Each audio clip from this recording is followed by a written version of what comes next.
একটা জিনিস ভাবছি বুঝছো, জীবনটা তো অনেক ছোট, ছোট্ট একটা জীবনে যত তাড়াতাড়ি সম্ভব বিয়েটা করে ফেলা উচিত, তাই না?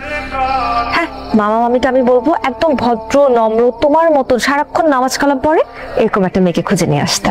হ্যাঁ অবশ্যই, নামাজি তো নাচনি না। ঠিক আছে, যখন বিয়ে করবে তখন দাওয়াত দিও। আরে কালকেই তো বিয়ে। রুদ্র, মামা মামি তো কিছু বললো না? মা বাবা তো কিছু জানে না, আমি বিয়ে করবো তো কিভাবে যে বলবো? কাকে, কার সাথে বিয়ে তোমার? তোমাকে। আরে ফাইজলামি করতেছো, দ্রুত যাও এখান থেকে। আরে কই যাবো? এই যে দেখো, তোমার জন্য তো আমি শাড়িও কিনে নিয়ে আসছি।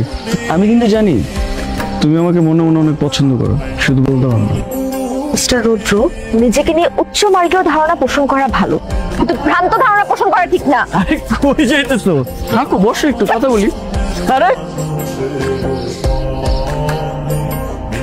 Happy birthday to you, happy birthday to you.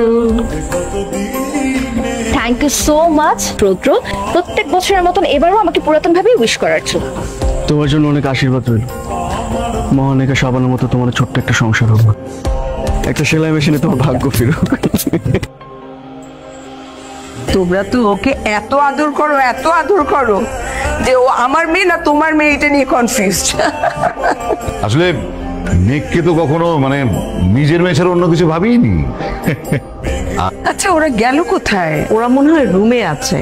আমি এক কাজ করি, আমি ওদেরকে ডেকে নিয়ে আসি। কেমন লাগছে আমাকে দেখতে? খুব সুন্দর লাগতেছে। নামি গিফট করেছে। বাহ, তোমার চয়েস কিন্তু অনেক সুন্দর। আমার চয়েসের মতো।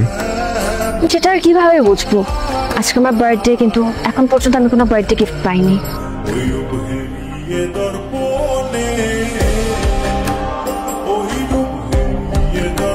আমার যা কিছু ভালো সব তোমার হোক, শুভ জন্মদিন।